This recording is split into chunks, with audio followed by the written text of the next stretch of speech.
Rise and join me in the Pledge of Allegiance. I pledge allegiance to the flag of the United States of America and to the republic for which it stands, one nation, under God, indivisible, with liberty and justice for all. Right? A strong group effort there. Thank you, everybody. All right, we got item 33, Citizens Time. Is anybody here or online for Citizens Time? Please raise your hand and we'll call on you.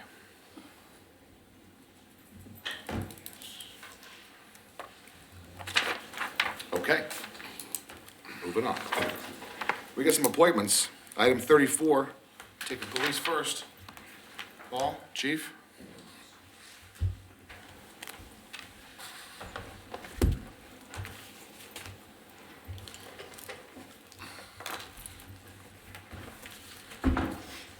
Thank you, Mr. Chairman.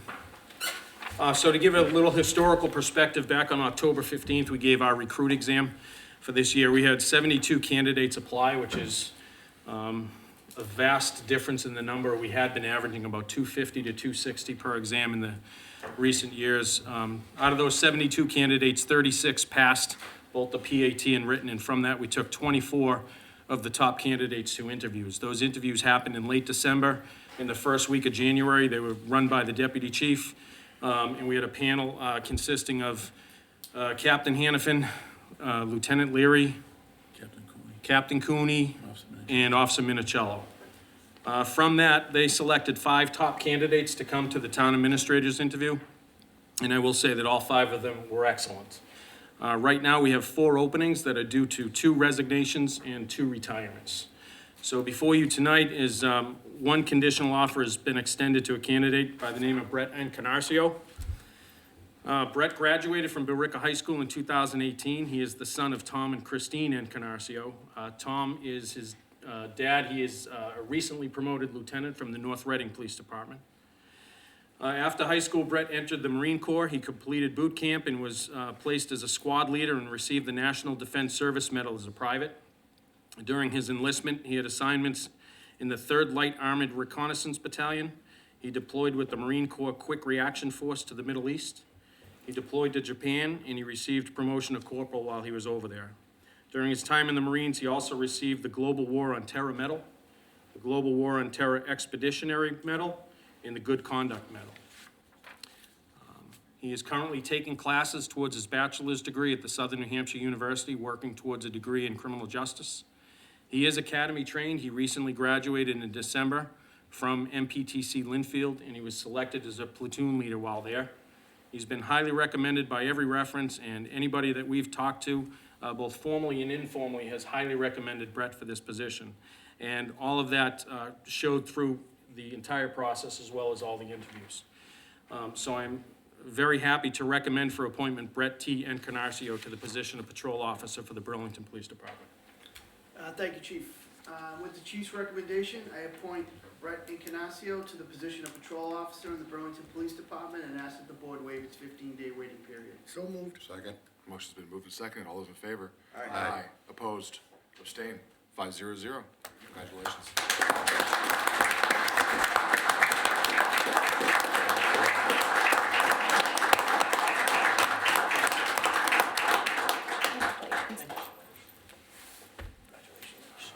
Congratulations, welcome aboard. Congratulations, all the best. Congratulations. Congratulations, Brett. Congratulations.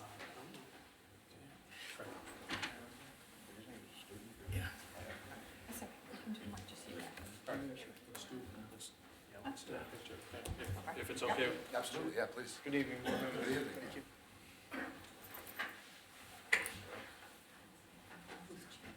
He's got professional pictures going on.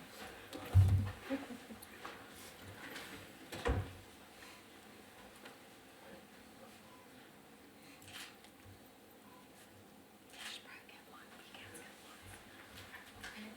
one. Just one more, and then we're gonna have the board. Just because BCAT's gonna want it.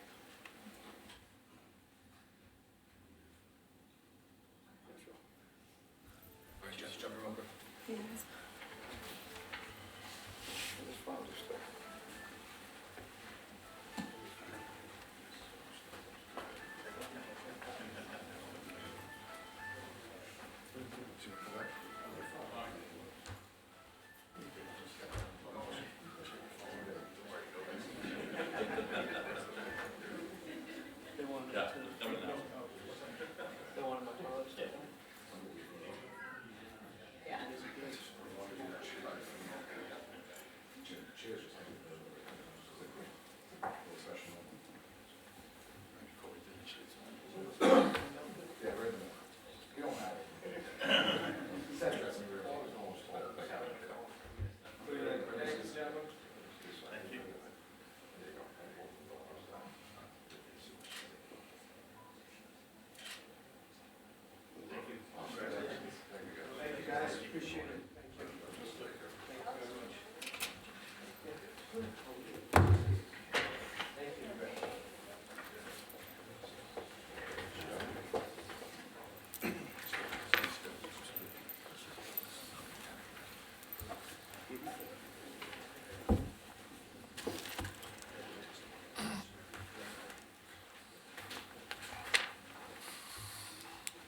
Thank you, Mr. Chairman.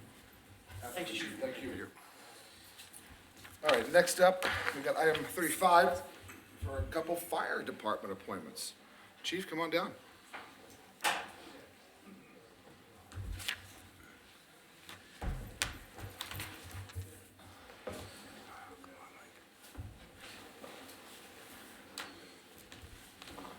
Good evening. Good evening. So I'm gonna do the firefighters first. First candidate is someone that we are familiar with. Both these candidates, were on the list. They're both paramedics.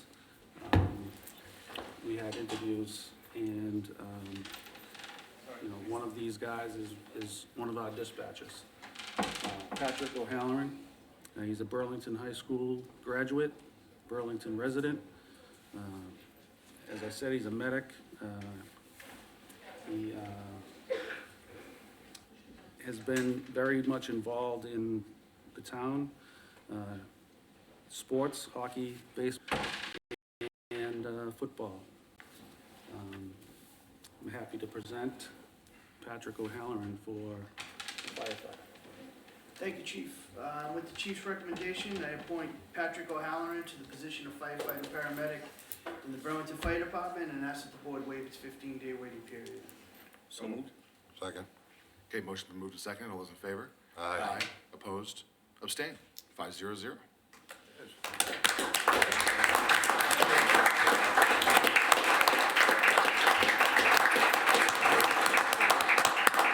Congratulations. Thank you. Congratulations. Thank you very much. Congratulations. Thank you. Congratulations. Congratulations. Do the other one and then do the pictures, Chief. Yeah, let's do them both.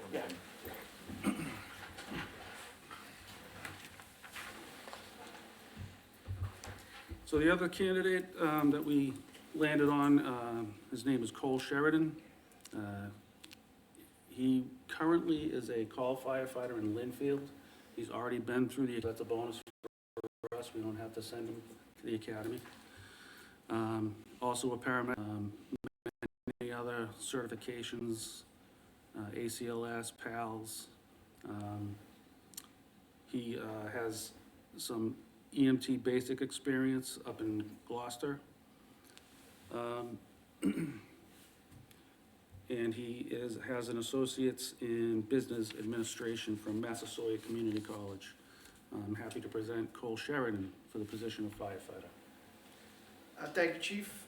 With the Chief's recommendation, I appoint Cole Sheridan to the position of firefighter paramedic in the Burlington Fire Department and ask that the board waive its 15-day waiting period. So moved. Second.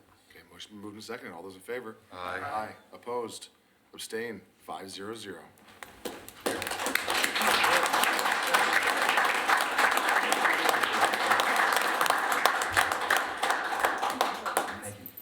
Congratulations.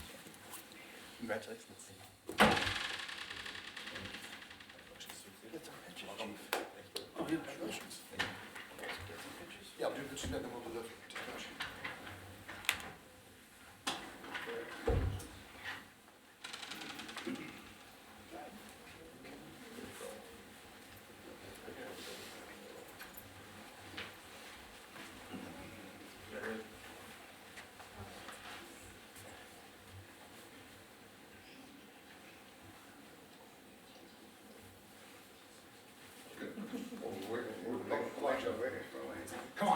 told me to go.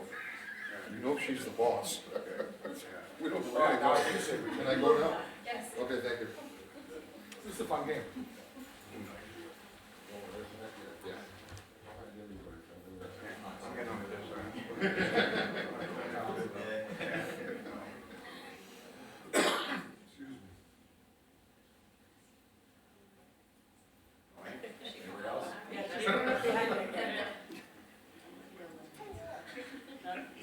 Yeah. All right. Congratulations. All the best.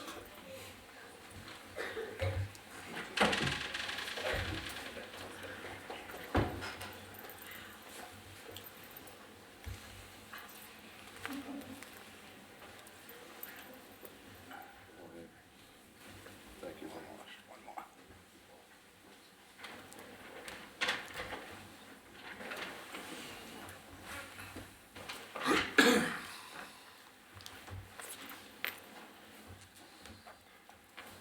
So with Patrick moving up to firefighter, that created a dispatcher position. And we also had a resignation of one of our dispatchers. He moved on to something else he wanted to do. So I have two dispatchers to present for you tonight. First is Jacqueline Tabaji. She is an emergency medical technician, CPR and AED certified. She has a bachelor's degree in psychology and animal behavior from UMass Amherst. She currently does the PAT site monitor at where the guys go to get their firefighters and police PATs done. She is a unit coordinator at Leahy Clinic, which fast-paced environment, which will be helpful for the dispatcher job. She's also a personal trainer, and I'm happy to present Jacqueline Tabaji for the dispatcher position. And with the chief's recommendation, I appoint Jacqueline Tabaji to the position of civilian dispatcher in the Burlington Fire Department and ask that the board waive its 15-day waiting period. So moved. Second. Motion been moved and seconded. All those in favor? Aye. Opposed? Abstained? 5-0-0. Chair?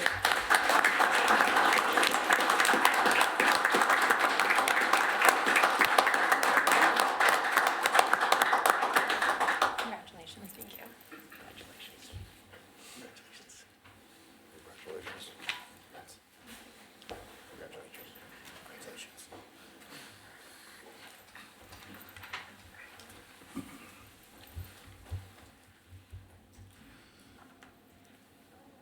And the second dispatcher we're offering tonight is Brady McGonigal. He is a Burlington resident. He's got his CPR certification, EMTB in progress, if not already gotten it. He is currently taking fire protection and safety classes at Middlesex Community College. He also works at Lifetime. And he also did a stint at Linco Fire Protection, which is important for our job. I'm happy to present Brady McGonigal for dispatcher. And with the chief's recommendation, I appoint Brady McGonigal to the position of civilian dispatcher in the Burlington Fire Department and ask that the board waive its 15-day waiting period. So moved. Seconded. Motion been moved and seconded. All those in favor? Aye. Opposed? Abstained? 5-0-0.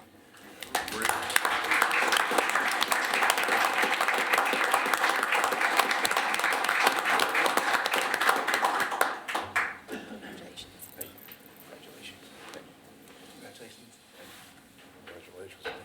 Congratulations. Congratulations. Welcome aboard. Of course. Another round of pictures. All right, anyone wants to come for pictures? Come on down.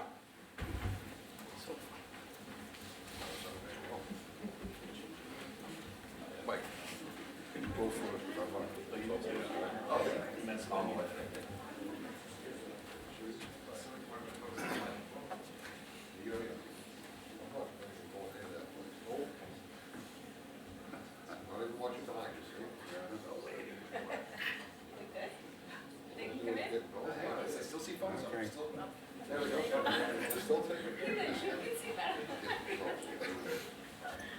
Get you one of those mirrors.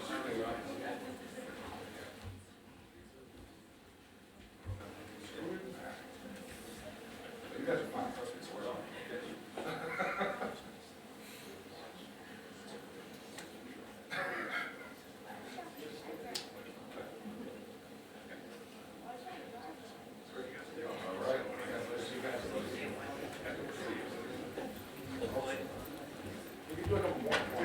Couple selfies. You, Joe, you want to do a couple selfies?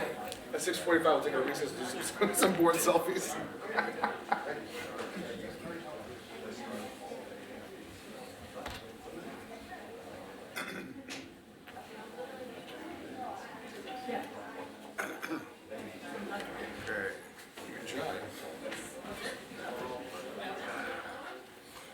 Shit, there goes half the room, right? Yeah. Yes, you did. He said it like 3 times for you, so he kind of helped you, You gotta start putting the appointments in the back of the, right? people stick around for the whole meeting. It's cruel. Give folks a minute, for anyone who's online, we're giving folks a minute to clear the room.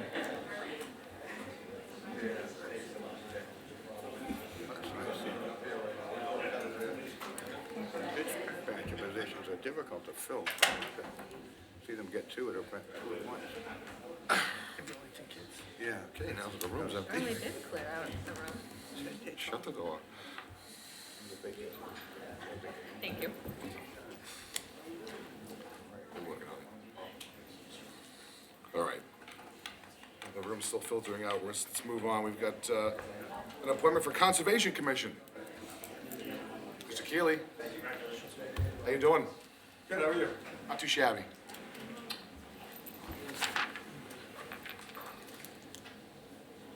You gonna do this, Paul, or do you want me? Okay. So we have a vacancy on the Conservation Commission. I've made a recommendation to appoint Emily Cotwall to the Conservation Commission. Emily is present this evening.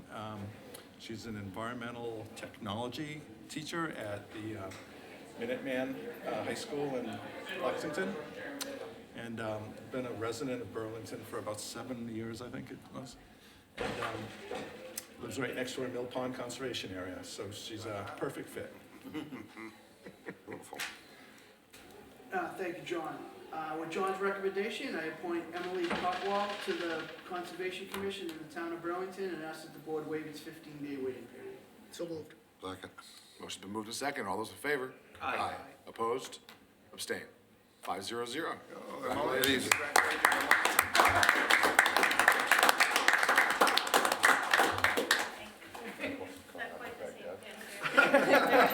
Congratulations. Congratulations, welcome. Congratulations. We really just want me to go back over who my expiration dates were, just to verify?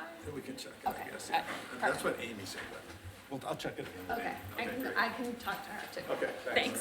Thank you. Okay. That clears the appointments portion of our agenda this evening. Let's go ahead and move on to item 37. We've got the approval for the warrant annual town election.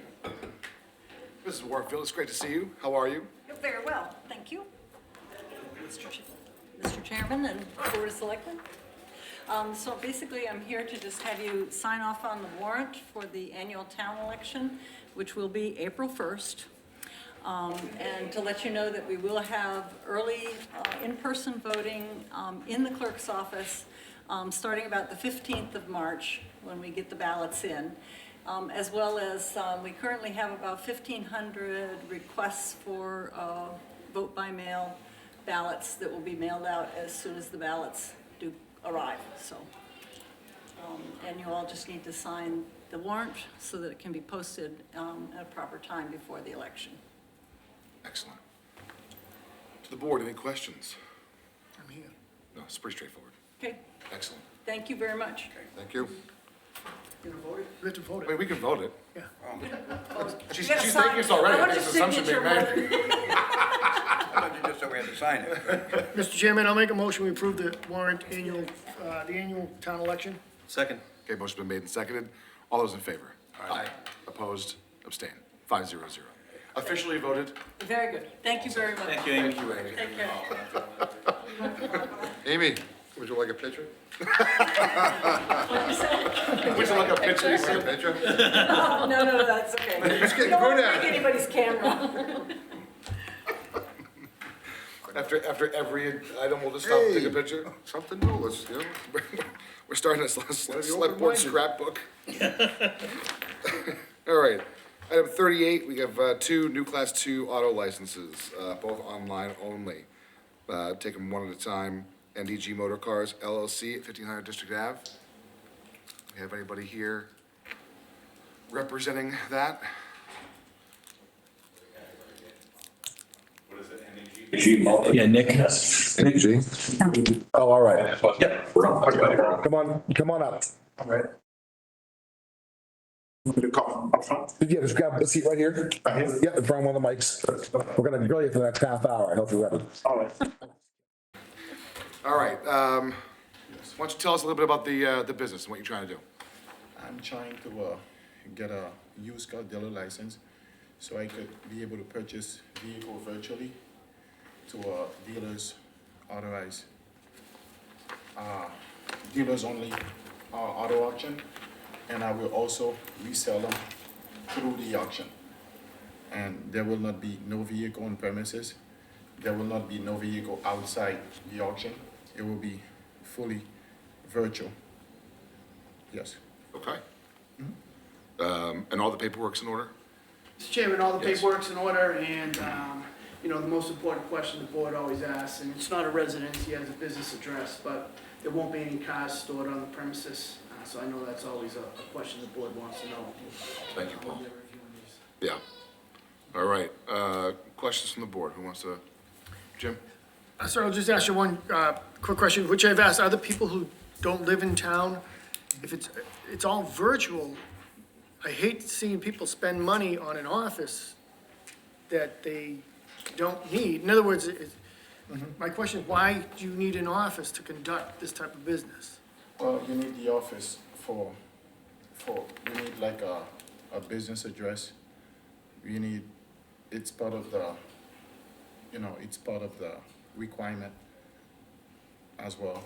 Because the reason why I ask is we have other Class 2 licenses operating out of houses, so. I mean, there won't be no operation, you know, it's gonna be through the auction. I need a business address to receive mail. Okay, I was just curious because I hate to see, if you don't need the office, I hate to see people spend money on something they don't need.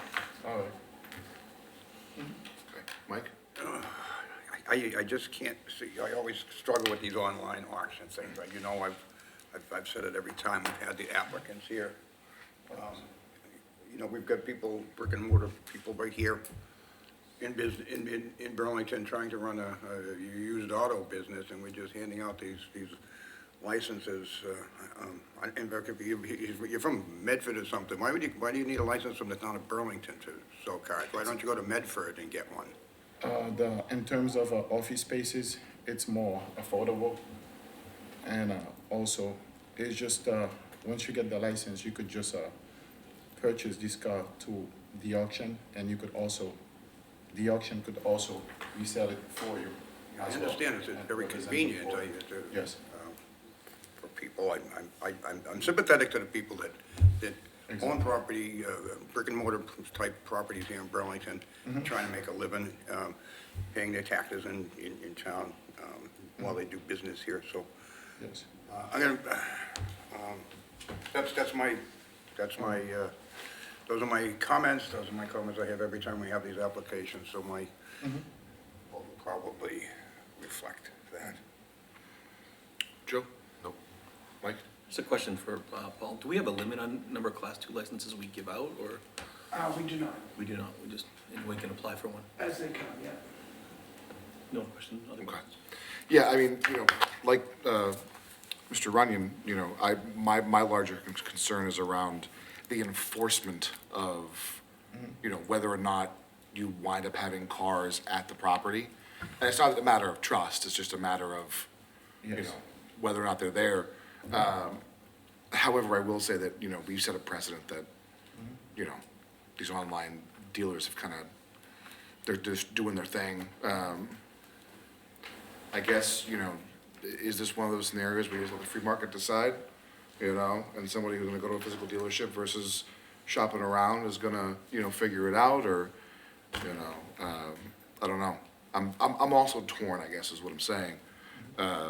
More from an enforcement standpoint, right? And, I mean, because I wanna say that, you know, the two of you who are before us this evening, I think, at least in the last year and a half, are probably like 6 or 7 on the list of ones that we've approved in the last year and a half, I believe.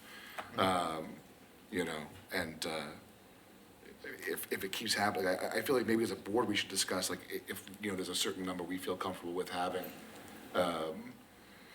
and go forward from there, obviously not trying to impede tonight's process, but, you know, for the sake of, enforcement, especially when it comes to people who are claiming, you know, their residence is an office, right? You know, do they have 5, 6 cars there? How do we know whose is theirs and who isn't, who's enforcing that? To me, it's a little murky, but, that's just kind of where I stand.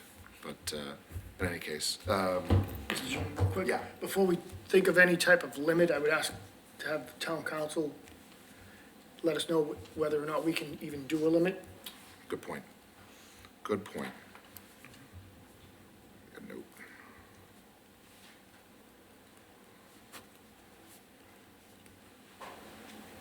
Okay.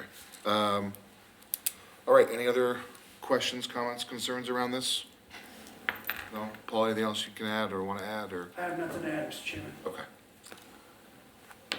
No? All right, then I'll entertain a motion. Make a motion to approve the application of NDG Motor Cars for a Class 2 license here in Burlington. Second. Okay, motion's been made and seconded. All those in favor? Aye. Opposed? Aye. Abstain. 4-1-0. Congratulations, you're approved. Thank you very much, guys. Absolutely. Greatly appreciate it. Thank you. Thank you. Good luck. All right. Thanks a lot. You are free to go. You can see us tomorrow. All right, next up, we have Burlington Truck LLC, All right. Take good Michelle care. Drive. Mr. DeBona, come on down.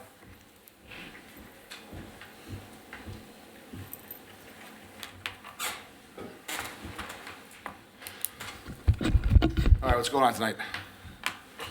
I'm applying for the same thing, a dealer license. Grill him, we're gonna grill him. Jesus. Yeah, no, so same thing, but operating out of 3 Michelle Drive. Yep. Right. Which is your My home address, that's where I've had my business registered 13 years. It's where my home office is. I have properties elsewhere. I have shops I work with. It's something I've always dabbled in. I've never been able to go to the auctions, so I wanted to take the opportunity to expand and grow and have that ability. Yep. All right, gentlemen, any questions? Jim? I do.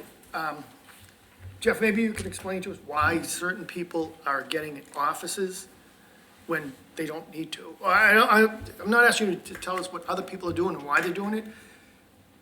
Just trying to figure out why we're getting, people renting offices and saying it's a requirement, but it's not really a requirement. Any insight? So you need to have a commercial address to get dealer plates. So it's a separate process. I already looked into that. So I could potentially do it out of another address, not even in this town, if it was the correct commercial address. I think I could even get them out of my house. You have to have the state police come through the RMV. They do an inspection of what your office is set up like. You have to have business hours posted, and you can go and get your dealer plates. So that could possibly be what they're doing. I've just been engaged in this, and I want to go a little bit further with it. So, Anybody else? Yeah, I'd like to make a comment. Yeah. Quickly, if that's okay, Mr. Absolutely. Chairman. I'm gonna say this, that I like the idea that they have to have an office space. Being a landlord in town, it's kinda nice that they take the opportunity to rent from people like me. You know what I mean? So I kinda enjoy that, you know. It's just my comments. Yeah, appreciate it. Mike? Thank you, Mr. Chairman. Jeff, is this a new part of a venture for your business? Is this a new kind of thing you're branching out into? so this Did is you always sell? it's a new LLC.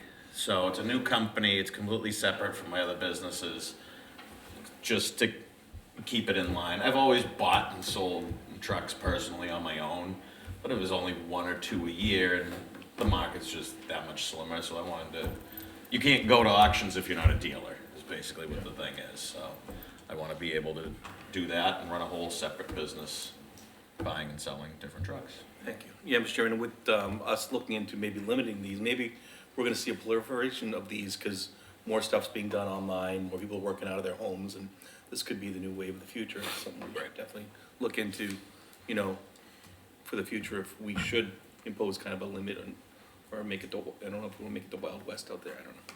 Just thinking out loud. Yeah, no, it's appreciated. Jeff. Mike, anything you wanna add? All right, I got nothing. I mean, nothing new anyways. I think we should still follow through with town council on, you know, limits and what we can do in terms of, because if this is, you know, to your point, a way people are gonna start trying to conduct business, you know, do we need to and should we consider regulating it? Yeah. All right,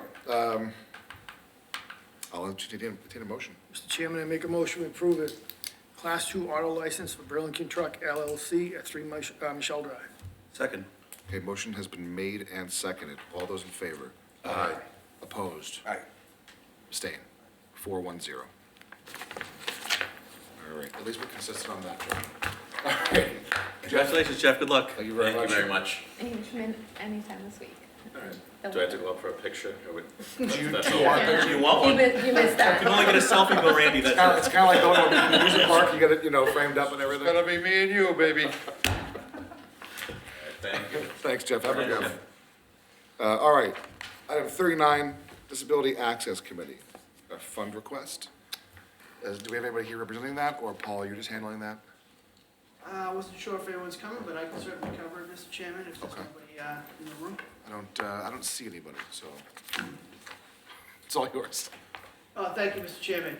We received a memo from the Disability Access Commission requesting that the board release some funding. As they have over several years now, the Disability Access Commission would like to support the efforts of our therapeutic recreation function over at the rec department.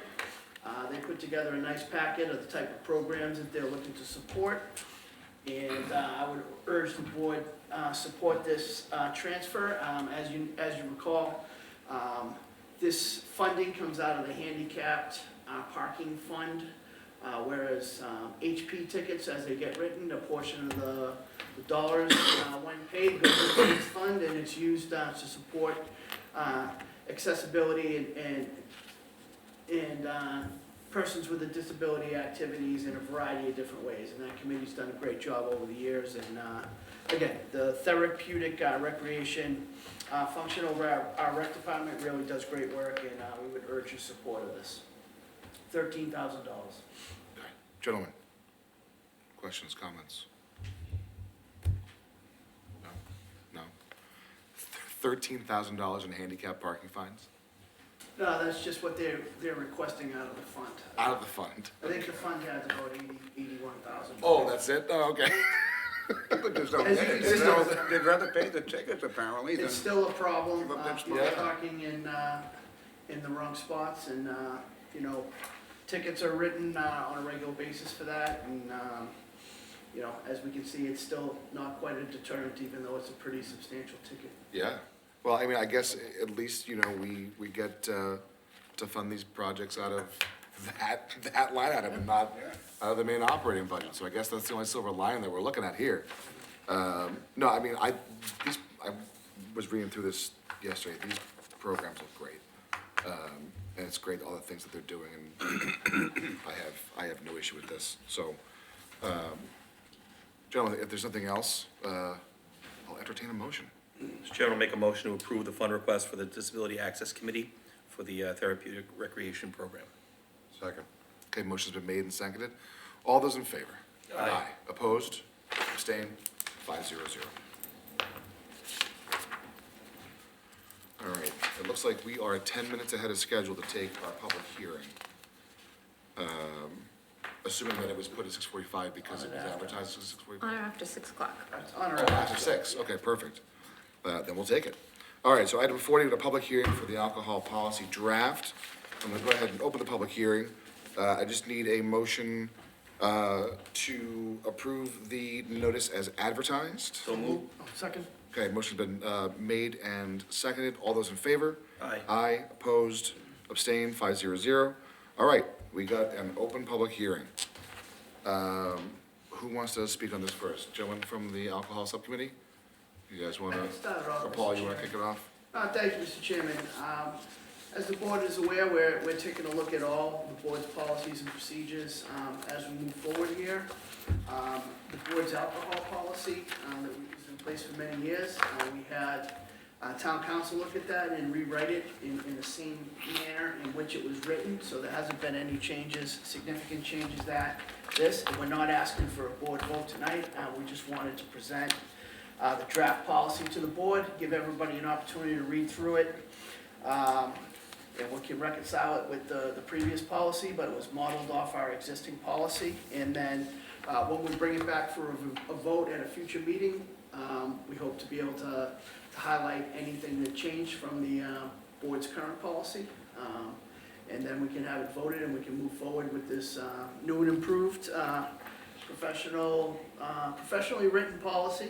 And again, we're just asking for the board to, review it at your leisure. Let us know what you like, what you don't like, come up with questions, and we can bring it back at a future meeting. So I would ask the board to continue this to a future select board meeting, continue the public hearing, and then at that time, we can get input from the public on the policy. If there's nobody here tonight, we can keep the hearing open, I would recommend. Okay, thank you, Paul. Mr. Chairman, Yeah, Jim? do you want questions tonight, or, because I just have one quick question, that's all. Yeah, I think we can start with questions, open up to the public. Under section, Go ahead. under section 7, section A7, it makes references to Franklin and Berkshire counties. Is that from the state? Does that have to be in there, or? It's probably a cut and paste from the Yeah. draft of the policy, so that's why we're giving it a first pass. Okay, I just wanted to make sure, that's what I thought, so I just wanted to make sure that's what it was, that's all. There's a few big things in there, like ours is something that you should look at compared to what yours used to read. Okay. There's a whole thing about suspension, which is kind of what triggered this. Joe and Mike we had sat to try to change some of those violations. We brought it to legal. This is now them deciding there was a lot more that needed to be looked at. They do have a whole section in here about bring your own. We don't have any of that in our previous ones. So those are just kind of like some of the things that we picked up on immediately when staff looked at it as some of the bigger changes. Joe, Mike? Well, thank you, Mr. Chairman. When we sat down and started to discuss this, we discussed a lot of things, and one of the things was, bring your own alcohol to a place, but that's something I think that we need to really discuss a little bit harder on what they can bring and what they can't bring, coolers, no coolers, that kind of stuff has to be written in there. And then, I think me and Mike both agreed on the policy where, what we do for our fines type of thing, the 1 day fine is fine, the 5 day fine, or not the fine, but the, suspension is a good thing, but, one of the things that I had thought about, and I think Mike had mentioned it to me also, was the fact that if they do take any restaurant, they get suspended for a day. In 3 years from now, if they get suspended for a second day, that's their second offense. And I think that's a little bit much, only because of the time involved in between. There's always been new managers, sometimes new owners, sometimes restaurant groups change, stuff like that. So one of the things we'd like to discuss with the board and the public, if there's any input from them, is the fact that we'd like to, go maybe every 2 fiscal years. Not fiscal years, but if you get suspended on today, 2 years from today is when you're back to being clear again. You know what I mean? Or if the board thinks a year is better, or they think, something's better than that, come up with a better idea. But we just thought that if a restaurant does get suspended, within 5 years, they do it again, they get 5 days. And if they do it again another 5 years from then they get 7 days. Well, there's no timeline on that. So that's one of the things we discussed a little bit of. Mike, did I forget anything? No, just a good way to kind of tighten up the policy in general as a whole. And I don't even think we have any BYOB. No, we don't. We don't. No, We we don't. don't. But it's probably That's a good to good have idea. a policy anyway, in case we do. Yeah, okay. I mean, if there's anything you guys want to discuss, we can do it tonight, or we're going to keep this public meeting open. Yeah. And we can just go from there with, we can correspond back and forth on what we need to discuss, and what we need to put in there, or what we need to take out. Well, there's a lot of reading there, as you can see. It's a weekend novel. significant number of pages compared to our current policy. Yeah. Right, Which yeah. is 1.5 pages or something like that. So, yeah, probably, I'm sure it's high time that we reviewed our policy. I'm kind of keenly interested in the BYOB section there. I think that might be a nice fit here for certain places in town there, so I'd like to have some more discussion on that. And I'm with Joe on maybe, resetting the clock on, some of these suspensions. We've got people who may have had one from 20 years ago, is it really, they get ticketed in December of next year, is that gonna, be their second strike and serve a 5-day suspension, after being good for 20 years or something. But I think it's only reasonable to pick a number, pick a time, a number of years or something where the clock is reset on some of these violations. I think that's not unreasonable to have a policy like that. Yeah. Mr. Chair, I have a follow-up question. Yeah, Jim. Actually, this is either for Joe or Mike. Regarding, we have a lot of new businesses in town, restaurants and whatnot, and every now and then they have these events like the Common Craft, or even the town has the beer gardens, and Wegmans has their thing. With regards to seasonal licensing, I think it might be under the seasonal licensing. Is this gonna help businesses be able to obtain license, like a broader license for the whole time period, as opposed to coming back every meeting for every event? What, you want me to go? Sure. Well, I think there was a limit on that at one time, how many we could do, right? It's not in this one. It's not. It's not in this one. Yeah, I think Wegmans was in earlier. We were Right, talking to yeah. Wegmans about that, rather than have them show up every Monday for, I think So- we Like a- granted for the month of yeah. September or October or something, right? Like I said, these are the questions that we need to get, to fit better into here, what we're gonna do with that kind of stuff. So I think that's all discussion we should have. Like I've always said, we're here as a board to do what's best for the town of Burlington, and I really believe that a couple of these things in here is what's best for the town of Burlington. It's just gonna make us grow bigger and better as a town. Alcohol's a lot to a lot of people, but not to all of us. Now we used to have 2 guys on the board that didn't drink. Now we got 1 and 1 on the alcohol subcommittee. Mike, anything you Not want to saying add? who's who. No, nothing else I want to add, Mr. Chairman. Before I turn it to the, well, you know what, I'll hold my comments.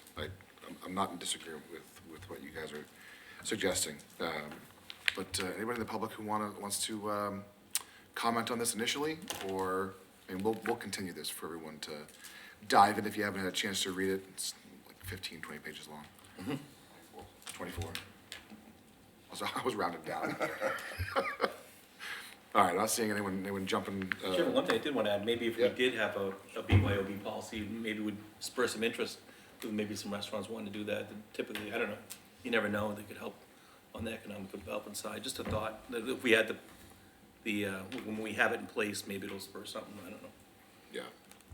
Yeah, I think generally we want to, exercise as much caution going into this. I don't think that this board is, one to be rogue with our decisions, but, like with Wegmans, where, they were in a couple times last summer to get a couple extensions for their Saturday things, I wouldn't want someone rolling in on, May 1st, looking to run all the way through, November, right, or something to that regard. I think that we should just keep a close watch on it, while still trying to, give leeway and benefit in what are absolutely economic hard times.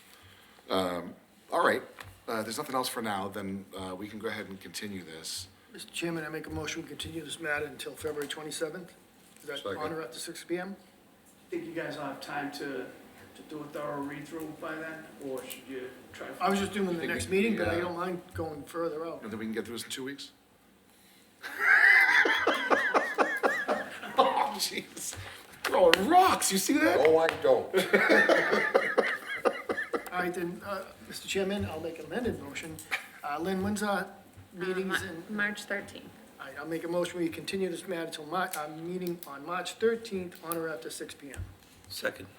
3:13, on or after 6 PM. And we got a second? Okay, all those in favor? Aye. Aye. Opposed? Abstain. It's 500 to continue the public hearing. We'll talk about it again on the 13th. All right, that's me. Sorry. Okay, next up, we got item 41, discussion for future plans of DEI. So as we've kind of talked about a couple times since the final report, we're hoping to kind of create a couple action items for ourselves, and as we've learned, other boards and committees that may want to join us in this endeavor. So I wanted to open the floor to the select board to offer any thoughts that we may have had. I know I've mentioned this a couple times between the November 28th meeting and now, and we have the three of the four members of our DEI committee. Appreciate you all being here. So if anyone wants to add comment, feel free, just raise your hand and come on up. But we'll start with thoughts and suggestions as to how we action forward. Well, Mr. Chairman, I know last time we had this discussion, I think the board was in full agreement that the DEI discussion has to continue. We were just, at least myself, was unaware of the format that we're gonna use as far as, we know there's a vacuum at the schools now because they lost their DEI director. So maybe an all-encompassing townwide approach, but I just don't know the answer to that approach. So that's what I'm looking for guidance on how to continue something that we feel as though needs to be continued. Do we keep the current format? Do we open it up to bigger? I just don't know. I don't know that answer. I just know this discussion's ongoing. Okay. Any other thoughts? Well, actually, honestly, I mean, not to diminish the importance of the topic, but I was under the impression that it was mission accomplished. We received a final report. Not to say that we shouldn't, in some form or fashion, be mindful of the topic. And again, like Jim says, how you want to approach that is,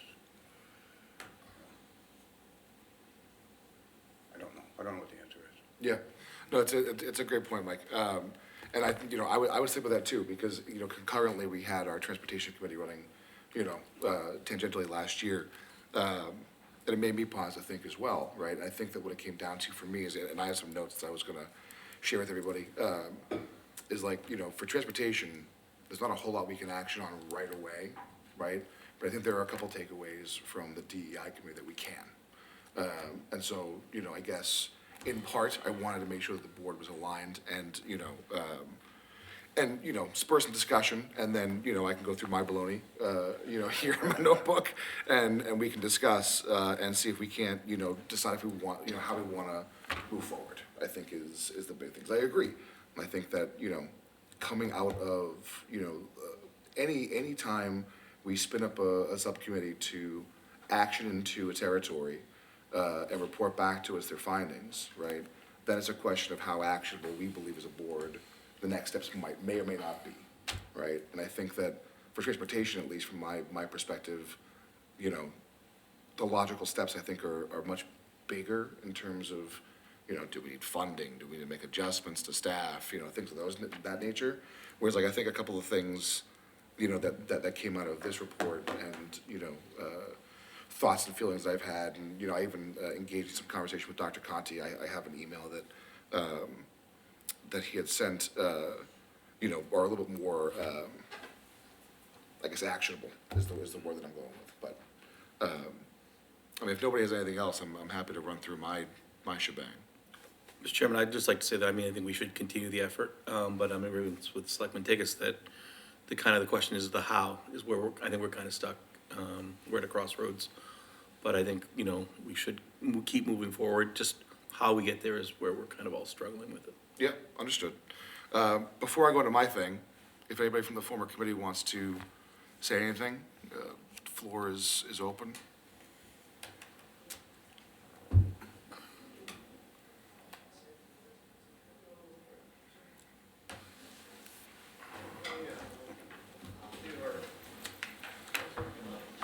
Oh,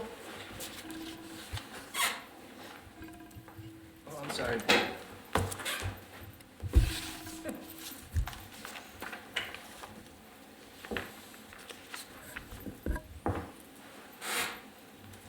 Good evening, all. Thank you, Select Board, for recognizing us. My name's Carl Foss, on the school committee rep for the DEI committee. I went back and looked up the mission statement in charge that generated all of this, and if it's okay, I'd like to read it. It's very brief. Yeah. So the mission statement, in alignment with the Select Board's mission statement, it is the mission of this subcommittee to strive to recognize and celebrate the diversity of our community while ensuring that all people, regardless of race, ethnicity, religion, education, disability, age, sexual orientation, or gender identity, and socioeconomic status are respected and valued, because our differences do not divide us, but rather strengthen us. It's a beautiful statement, and I think one of the things that the DEI subcommittee did, while not necessarily actionable, which is part of the charge, but it was to highlight a lot of the things that the boards and committees across town have done and are continuing to do. And Selectman Tagus mentioned the word ongoing, which I think is an excellent word to describe the work that needs to be going on. And my hope is that the board renews the DEI committee for at least one more year, if not make it a permanent subcommittee, perhaps with rotating representation, or I'm not sure how it would work, but several of you have mentioned that we're not unsure of the way forward. I think that continuing the DEI subcommittee is an excellent way to provide a way forward. And it doesn't have to be, last meeting, several of you mentioned other people, bringing other people in. I don't think it has to be an either or. I think it can be an also too. So the charge was to evaluate and develop framework for DEI subcommittee from which several strategic initiatives and actionable items can be developed and presented to the select board. Again, that's an ongoing thing, and I think that if the DEI subcommittee is re-upped for another year or more, the recommendations from that subcommittee can be actionable on an ongoing basis to the board and to help serve the town. Thank you for your time. Thanks, Carl. BJ, Nancy, anybody want to add anything? Do you want to go first? Thank you, Select Board, for letting me speak. So I think everyone's on the same page that DEI is very important. I'm hearing a lot of, we don't know what the next step is. I guess my question is, well, one of the steps is, can we decide or do a vote on whether or not the committee, as is or in some form, as Carl mentioned, be reinstated? And I think this is important because it is an ongoing process. It's a slow process, and yes, there's a lot of unknowns, but that's why it's important to keep it going, whether the committee is really to keep discussing and then figuring out these plans. It is going to be an ongoing thing, and it'll be years in the making, and it's going to be a thing that's important to the town and everywhere for a long time to come. So I hope that this is something that town can continue to make a priority. Thank you. Thanks, Nancy. BJ? I just wonder if there is anything else that the select board would like to share with us as we reflect on what we did last year and what we anticipate the agenda is for the next couple of years to achieve some results. Yeah, I mean, so that's probably a good segue into, like I said, my baloney. And I'll continue referring to it as that. So, having been a part and engaging in the process, I appreciate everyone's time. I think that unlike a lot of things that come in front of this board, and probably a lot of boards, really, this is one of, like we said, discussion and a lot of ongoing reflection, understanding, and that makes it a lot trickier to nail down when it has to fit into the process box of government, right? Because we can't just have everything occur outside of how we conduct business. But we have to find a way to have it fit into the box of how we do conduct business.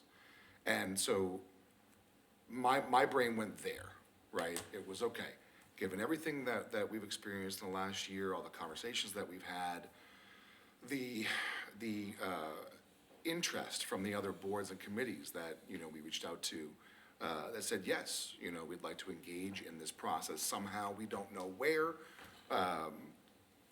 all of that caught my attention. Dr. Conti had taken a question that I had posed to him and provided back an email from what the school district, is doing from a larger goals-oriented perspective, and how he believes, one of their pillar tenets of equity, falls into that, and then, kind of how he can action forward on that.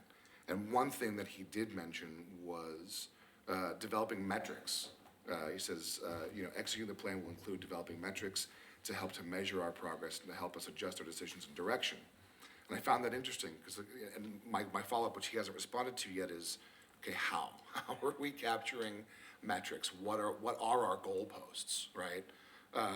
And so what I'm seeing is a lot of, different committees and boards wanting to all engage forward, but all wanting it to fit within some metric-driven procedure, right? So how do we do that?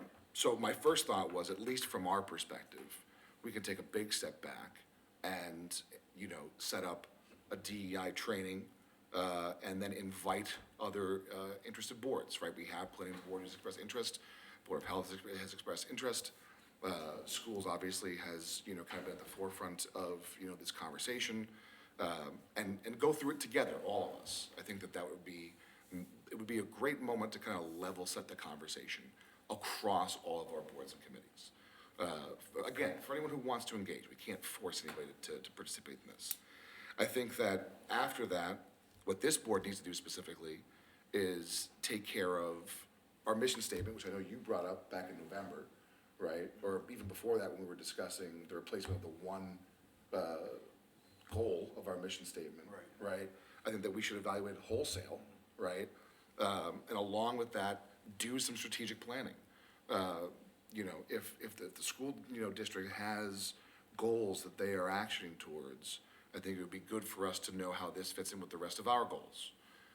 And so, taking a moment and doing that from a high-level picture would be beneficial.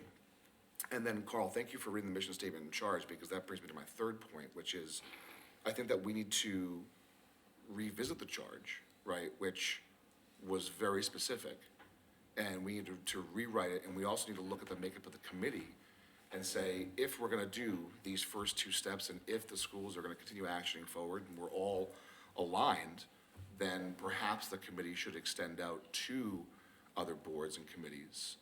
And we should make sure that conversation, that discussion is happening with all of us together at the same time, as opposed to what was beginning to happen at the end of last year, which was, I'll call nodular conversations, where, as a subcommittee, you were actioning out to each board and committee and having those conversations. I think that we could look at it from a holistic standpoint and bring appointed members into the fold, and then use that as a way to bring that conversation back into the boards and committees, right? So that was my thinking on everything.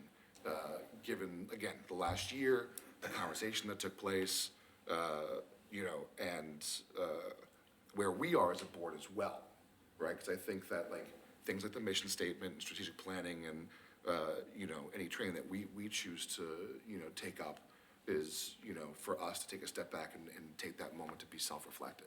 So I'm gonna take a breath and stop talking for a minute.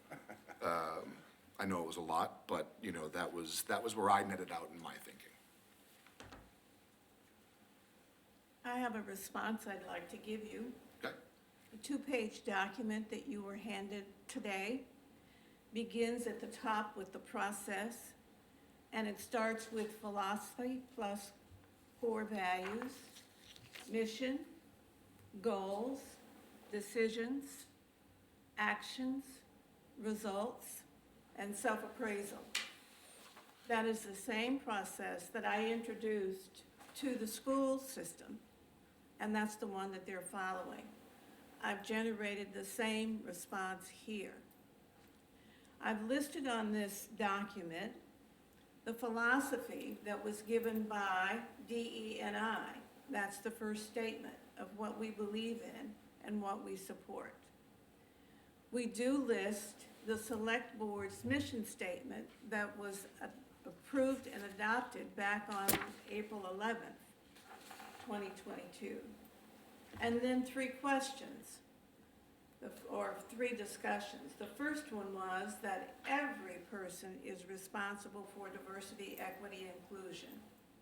We're the committee that can provide the opportunity, the space, the discussion, to look forward to what's the strategy we're going to put in place. And by the way, every board is different sets of people with different goals and how they work together. The second discussion topic gives you a highlight. I did meet with Dr. Eric Conte last Friday, and we are gearing up again to continue to do DE&I with the Burlington Public School System, working with he and the faculty administrators, as well as teachers, and looking at how the organization functions. And yes, Dr. Conte did develop the 41-page report which he distributed to you, and I consulted with them on achieving that. It's the same process that I'm offering to the town. And then, of course, the last thing is, on the second page, we list out for year 1, 2, and 3, the approach, which includes how you're going to change an organization. From where people are today, what their thinking is about their core values and their behavior and how it complements or may not complement their engagement with other people. But that's where we start, and where we end up is how we work together as a team to address diversity, equity, and inclusion.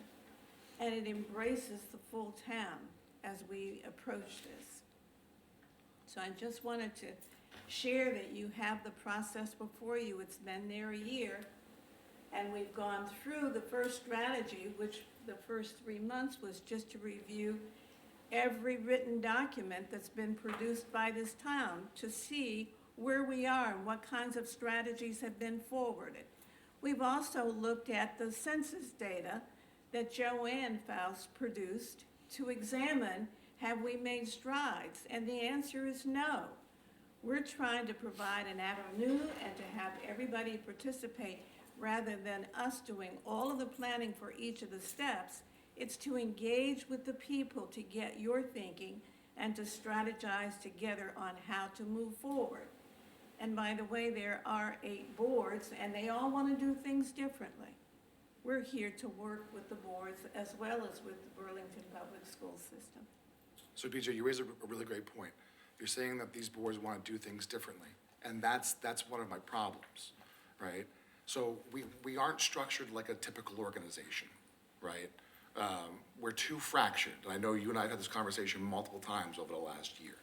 So wouldn't it make more sense to get alignment at the board level before we try and get any kind of staff change, which is even more complicated due to unions, which again we've discussed, right? Is that what I'm trying to do is take the framework that you've put together, coupled with how I see government function from where I sit, and make them work together. Because if we only have a consultative committee, which was never the intent of the committee to begin with, right? Going around discussing things with each board and committee individually, then we're gonna have boards and committees all choosing different levels of engagement, and that's not cohesive for the community, right? So my thinking is that we take that one further step back in the framework of government and try and implement the process that the DEI committee had discussed and suggested in this framework, right? So that's how I'm trying to take what you're saying and make it work for government, right? If I just wholesale reinstate the committee and allow the committee to continue carrying on the work, each board and committee can choose independently how they view DE&I, right? And as a larger organization, that of the municipality of Burlington, we will continue to be fractured. So that's why I say, like, we need to take one larger step back to have more unity to move forward.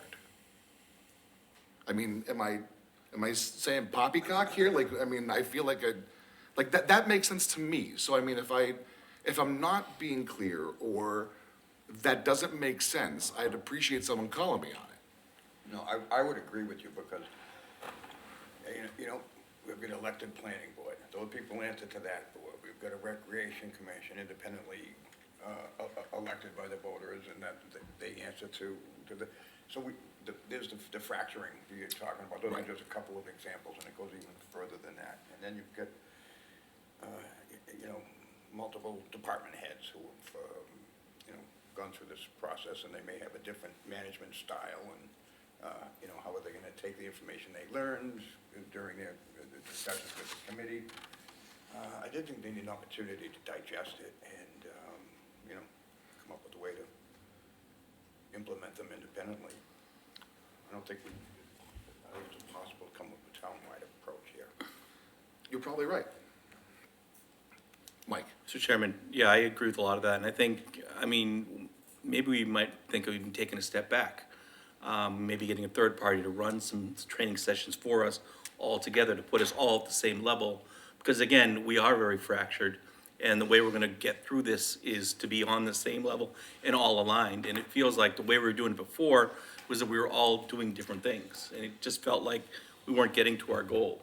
So that's why I've been stressing or suggesting maybe a third party to run this type of training for us. I don't know, you know, how the cost would work, but I mean, to get everyone on the same kind of baseline.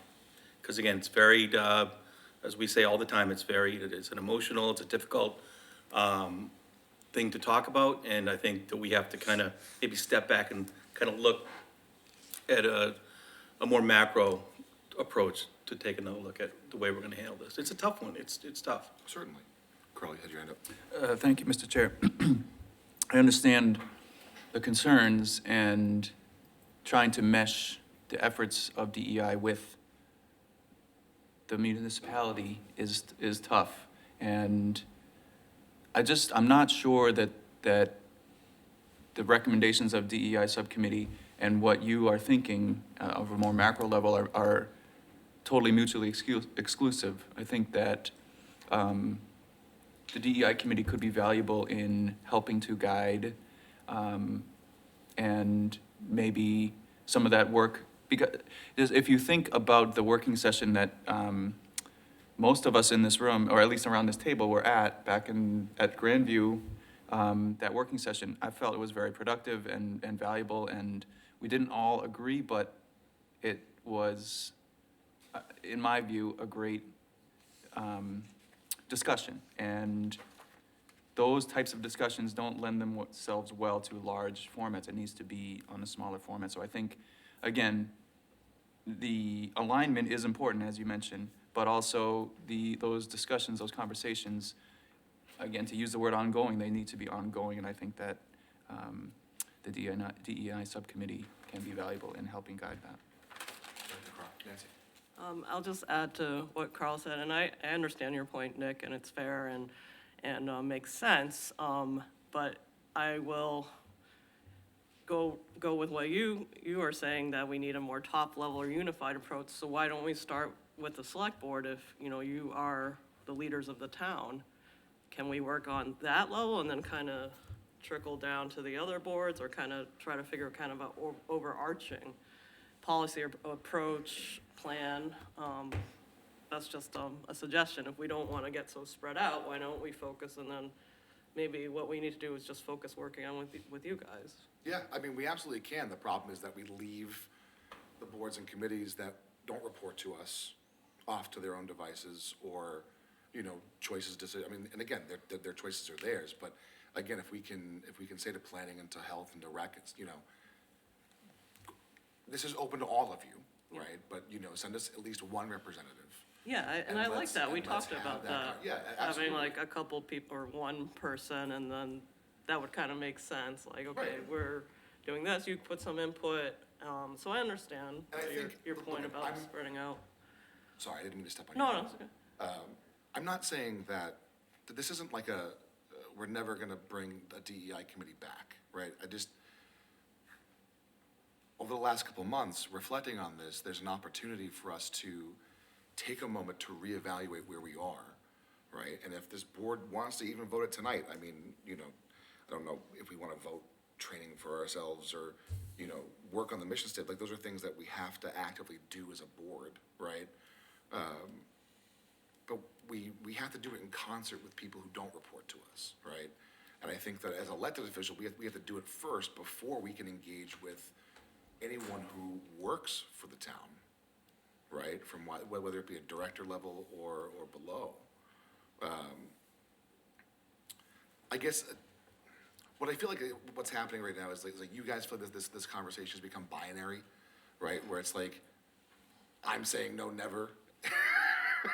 And that's not the case, right?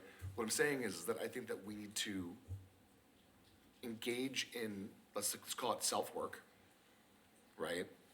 Reevaluate the committee, the charge, which is where I think the biggest point lies in terms of bringing it back, and move forward together. That's all I'm saying. And to be quite honest with you, if I had taken a moment a year ago and thought about it a little bit longer, that's probably the conclusion that I could have convinced this board of then. But I didn't. I jumped the gun, right? I was excited to get diversity, equity, inclusion as a topic of conversation. And now here I sit as the one who suggested this to this board a year ago, saying, geez, maybe there should have been a more holistic approach, knowing how there are multiple elected, you know, bodies that don't align to each other, right? That are only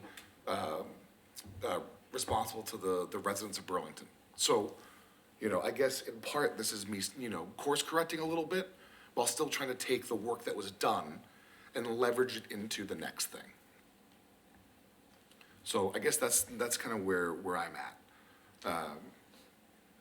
You know, I think that, Paul, I would ask that we look into some training opportunities for, you know, how we can action forward and invite other, you know, folks in. Again, just, you know, to start, I wouldn't say that it's the entirety of it, because like we said, this is an ongoing conversation. But, you know, to align everybody to something. And then, you know, maybe at the next strategic planning meeting, we can talk mission statement. And I'll try and, you know, draft up some initial draft language, tweaks and whatnot, so that we can amend the whole thing in one go. You know, knowing that we've already amended the inclusionary statement, right? Thanks to your work, right? But that's where I'm at. I mean, again, you know, if someone wants to push back on that, by all means, but, I'd like to give you one response, and that is to go back to looking at the process again and to have you reflect on philosophy and core values.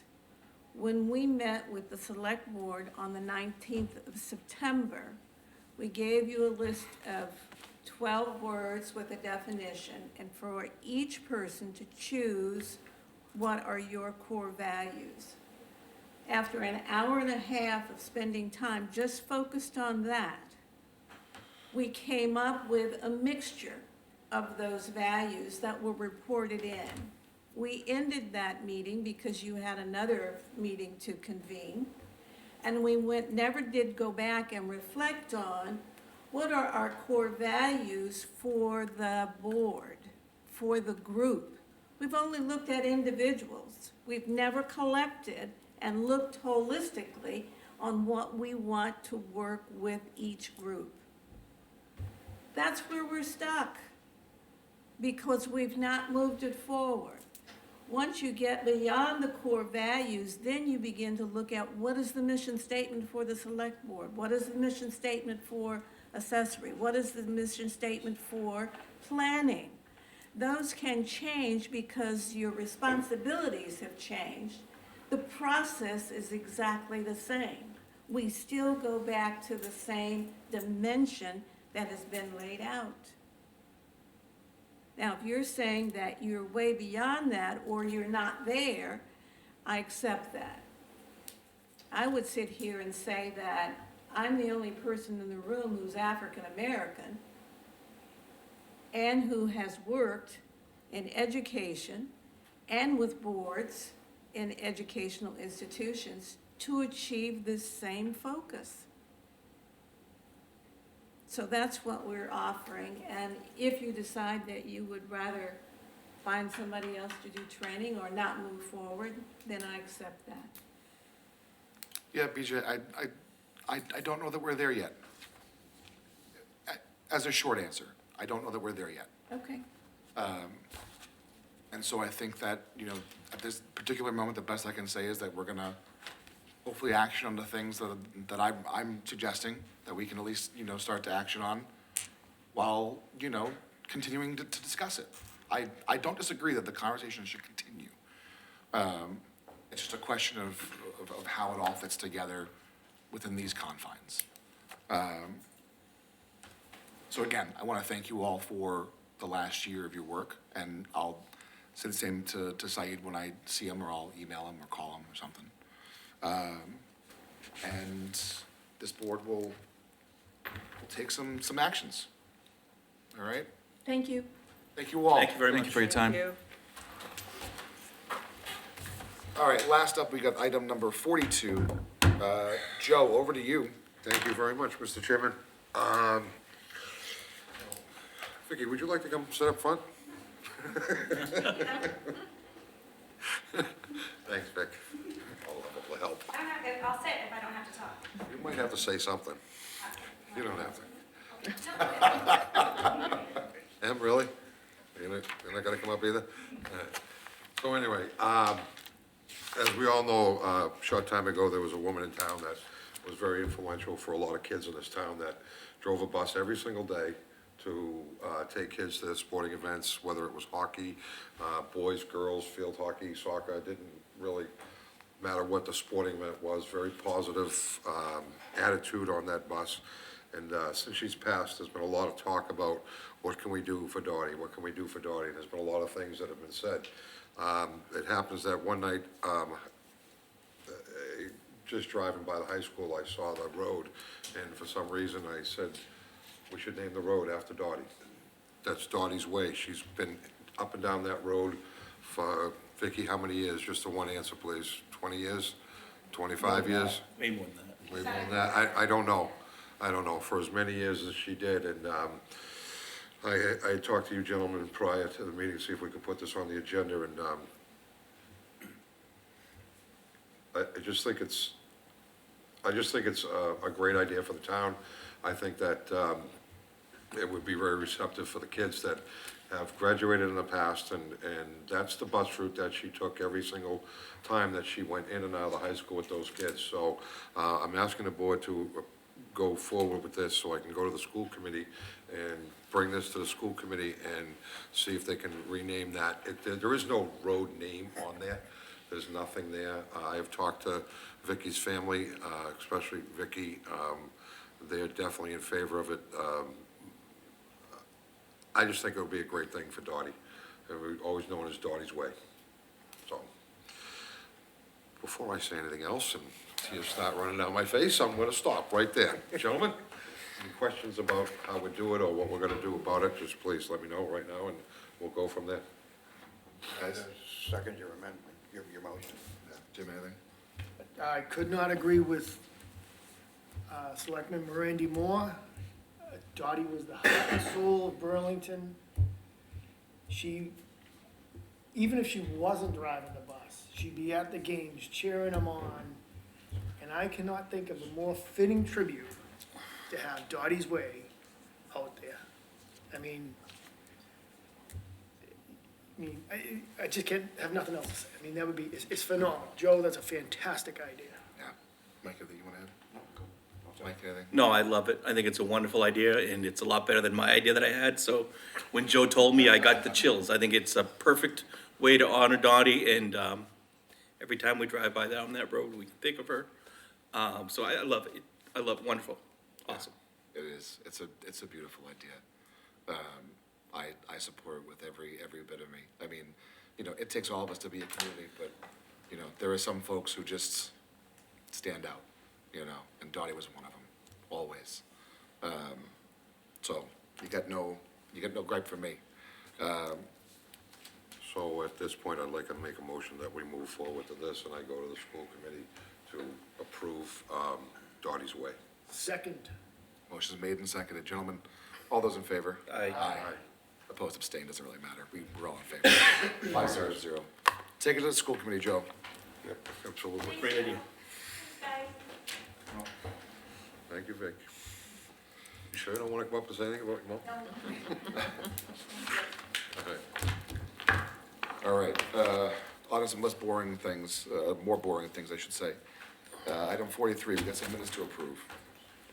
Mr. Chairman, I make a motion to approve the minutes for December 12th, 2022, January 9th, 2023, January 23rd, 2023, and strategic planning, January 12th, 2023. Second. Okay, motion's been made and seconded. All those in favor? Aye. Aye. Opposed, abstained, 4-0.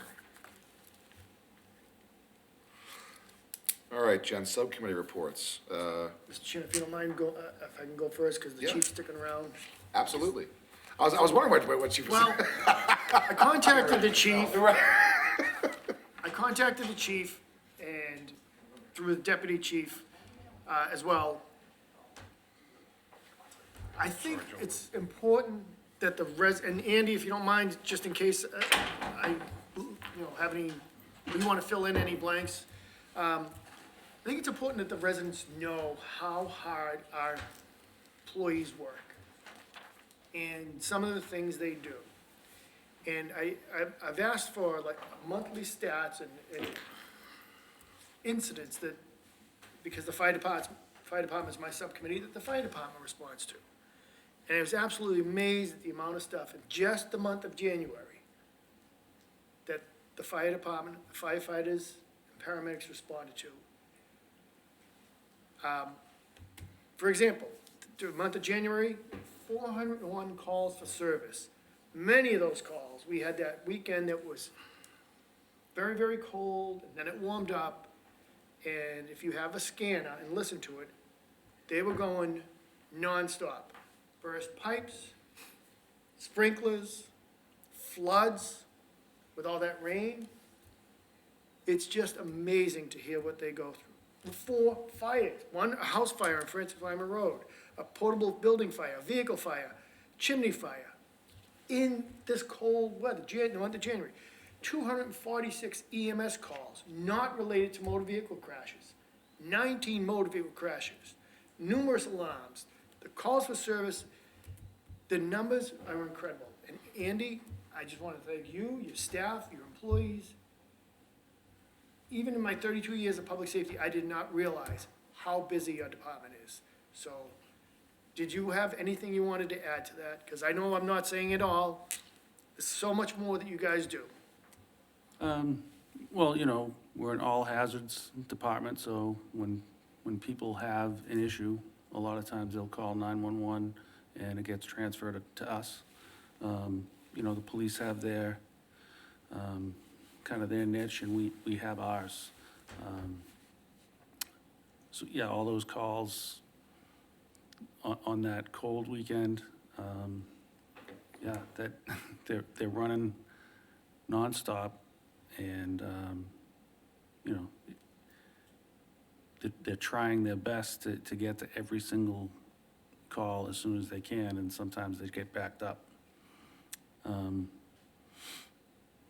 know, last year, I'll give you a little preview, because I've been working on the annual report, which I'm late getting in. We won't tell Lynn.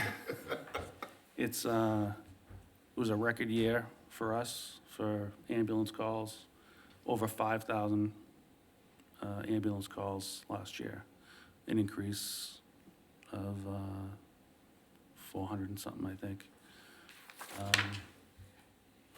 No, that was total calls, and about 3,600 ambulance calls total. So some of those, like combined, you know, the fire truck and the ambulance will go. But some of those, you know, we're off going to Woburn or Billerica, or, you know, mutual aid, they come into us too, so, yeah. It's not getting any slower, that's for sure. And just one more follow-up. Absolutely. This is without having any snow and having to shovel out the fire hydrants. Right. You typically, the firefighters go around and shovel out the fire hydrants. Fortunately, we haven't had a lot of snow, but had we had a normal January, in addition to these calls for service, the crashes, they would have also done that as well. So I just can't say enough, Andy.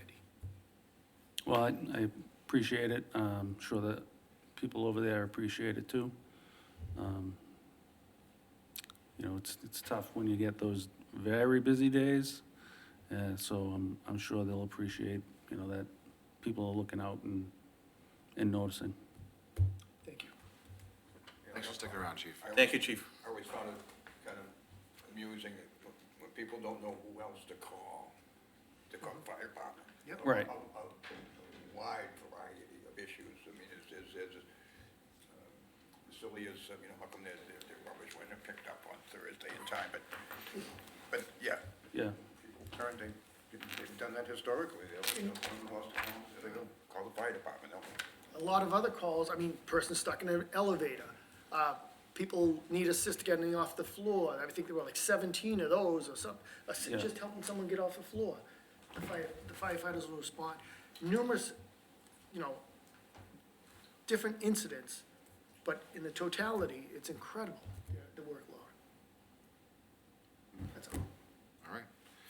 Jim, thank you. Chief, thank you for coming down. Thank you, Sticking Chief. around. Appreciate it. Thank you, Chief. Okay, anytime. Sorry, guys. Jim brought a guest speaker, so we gotta follow that. Mike, you wanna go next? You know, I have one thing, I know it's not on anybody's mind except mine and yours. It's the 4th of July, it may seem like it's a long ways away, but to the folks who do the organizing and so forth, it's coming up on us rather quickly.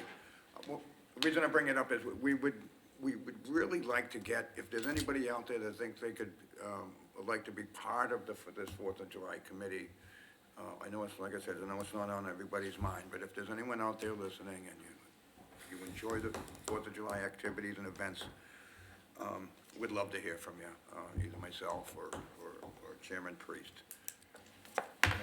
That's my report today, thank you. Thank you, Mike. Joe?